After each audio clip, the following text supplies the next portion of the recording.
Welcome to Soft Talk. Today's presentation is titled Some Questions to the Old Guard. By the way, if you have not subscribed to this channel, I request you to subscribe to it, comment on our presentation, and press that like button if it touches your hearts and minds. Now the program. दिनमा आधा घन्टा खलखली पसिना बगाउनुस्, तपाईँ एकदमै हुनुहुन्छ। My recent one-off morning walk near the Nagarjun woods, I overheard this above mentioned that I just stated, this nugget of wisdom. It was a gentle reminder from one fit as a fiddle bro to his rather obese neighborhood mate to take good care of his health. By the way, how many hours should an individual burn in a gym or elsewhere to remain healthy, mentally, physically, spiritually?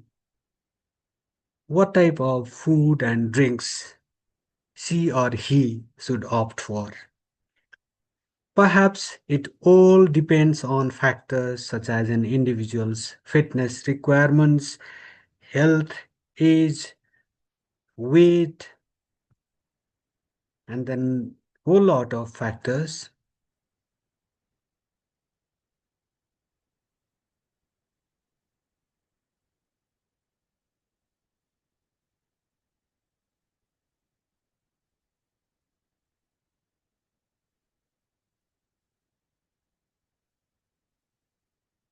Gender, medical status, you name it, career path, availability of time, and the station of life she or he is in.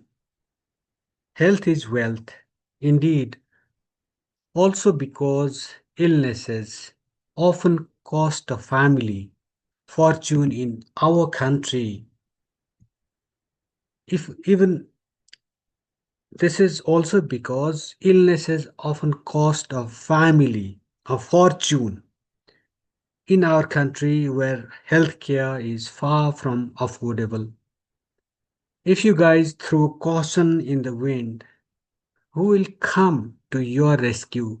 Save your family members with finite resources unless and until you happen to be from the corridors of power or thereabouts, with loads of ill-gotten money hidden in your deep vaults and or parked safely in foreign banks. What's more, money, it does not rain anymore and flood even those badly burnt corridors of power post the September 8 9 Gen Z protest. Or does it? Even if you happen to be one of them big time politicos, okay? Even if you happen to be those big time politicos, then this money has stopped raining for most of them, hasn't it? Those days are like long gone. So you better take good care of your health. Even those haves, the high and the mighty, if you will.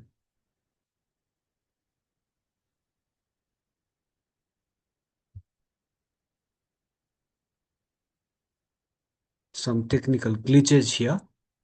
Let me continue.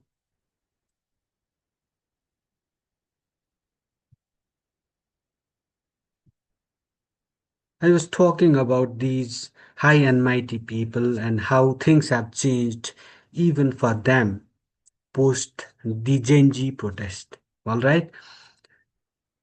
They used to just fly around those state of the art hospitals around the globe and avail themselves of treatment of all sorts with the taxpayers' hard earned Nepali rupees. It's a different matter. It used to be a different matter for that lucky bunch.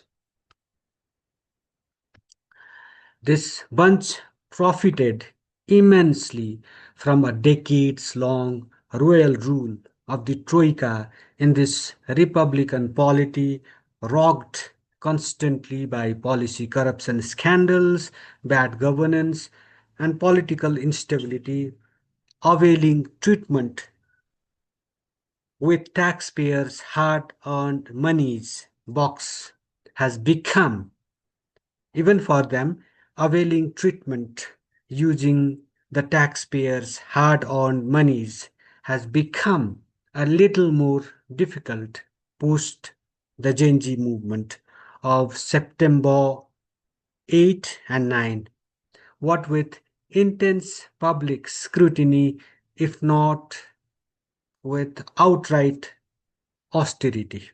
All right? With loads of cash taken out from inbuilt bunkers of your bungalows and burnt or looted.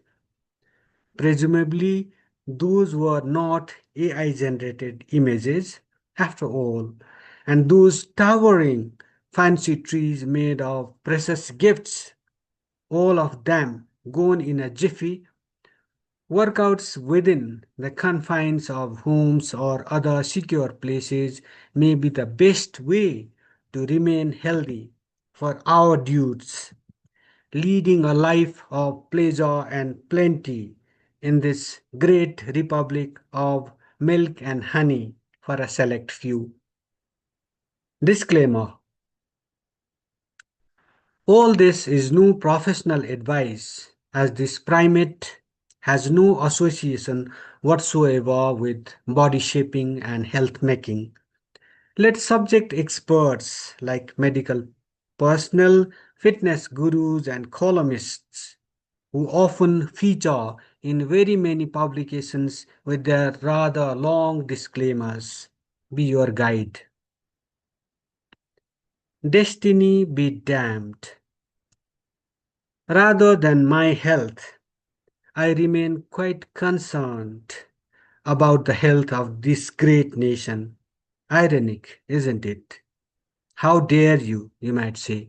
Yes, indeed.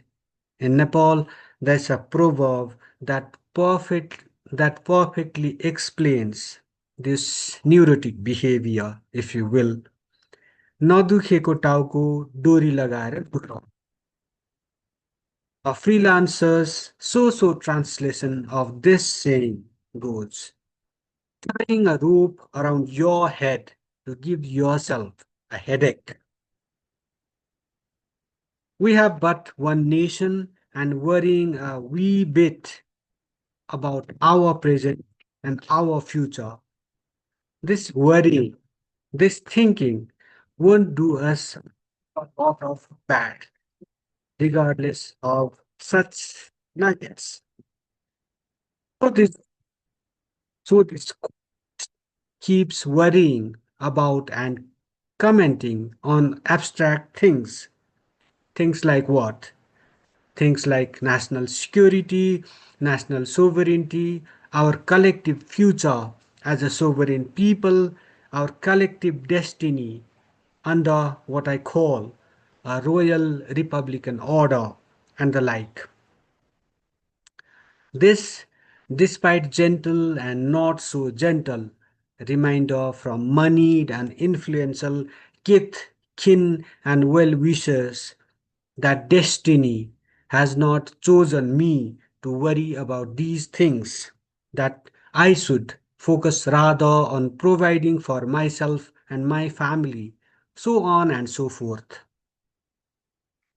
Destiny be damned. That's what I say, all right, to them. Choose with extreme caution.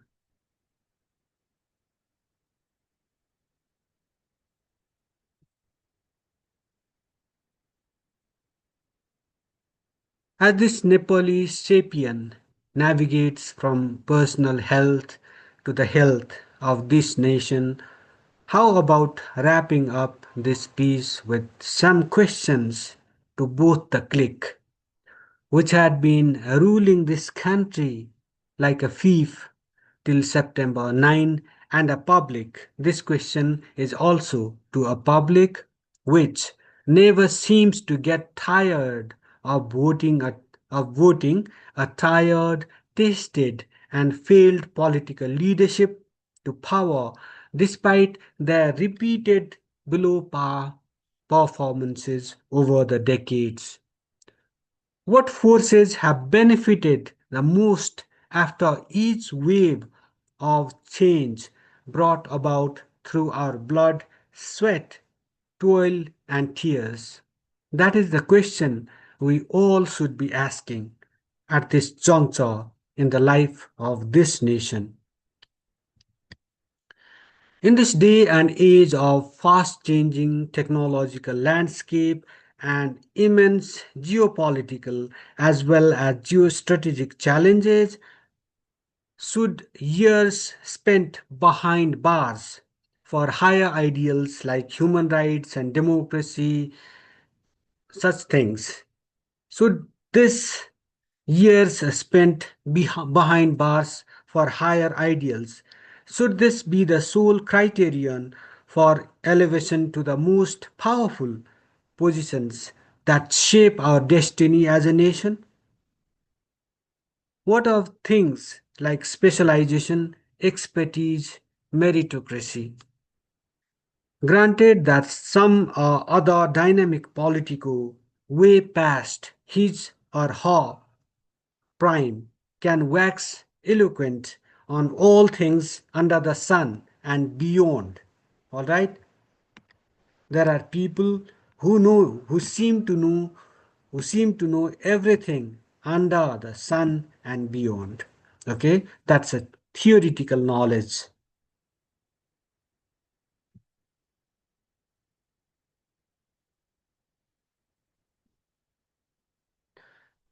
I was talking about that theoretical knowledge, but what we need is that field level expertise, don't we? One can wax eloquent on everything under the sun and beyond by reading, by contemplating, but you have to have some proven expertise, those practical skills that can make the difference. These people can just go on and on and on about things like cybersecurity, data science, the Internet of Things, machine learning, artificial intelligence, I mean, artificial general intelligence, and then, sorry, artificial super intelligence also, geopolitics and geostrategy. But does that pure talk and the utter lack of field level expertise, does this make the person automatically qualified to run, leave alone govern this fragile state that almost collapsed within 48 hours of the start of a protest? Even if this is to be a criterion, all right, this theoretical knowledge of everything under the sun and beyond is to be a criterion. How many times should the members of this mediocre uh, bunch, should these members of that mediocre bunch uh, return to power, citing the same contributions for democracy and human rights and whatnot, and hold our collective future and our collective destiny hostage?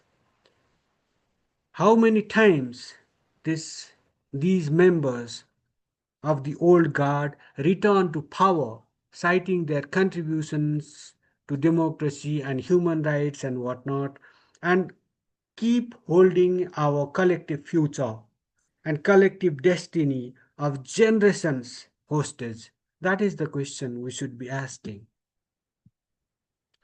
What feats will it achieve? What feats will this old guard achieve that it has not already achieved during its decade long tryst with state powers? Engage in more treasonous deals to sell Nepal down the river further? Opt for more policy corruption scandals to bring respective parties to power through vote buying and consign this nation, this great nation with a huge potential to eternal darkness? More than once I have heard members of this narrow bracket complaining that in total they were in power for barely a term or so, despite coming to power repeatedly, despite getting elected repeatedly by rigging the vote in many instances. Due to frequent changes in government, they complain that they were in power barely for a term and during their decades long political career.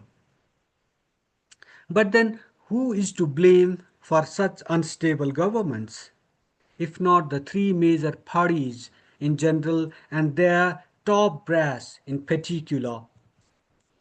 Above all, is the old guard physically, mentally, and spiritually fit to rule, let alone govern Nepal? Let's ask ourselves Let's ask ourselves these questions. Let's ask ourselves, but not ourselves alone.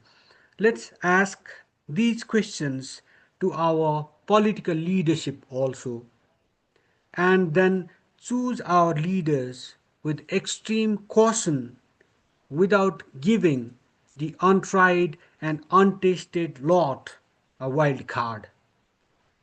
Just because you are this new kid on the block does not mean that you should get the opportunity automatically. It doesn't mean that you should support the old guard all the time, but unless you have like something in you, a promise, unless you are a promising young individual, it does not mean that just because you are young and inexperienced, that should not be a wild card to run this country. With this remark, I wrap up this edition of Soft Talk. Thank you for watching. Thank you for listening.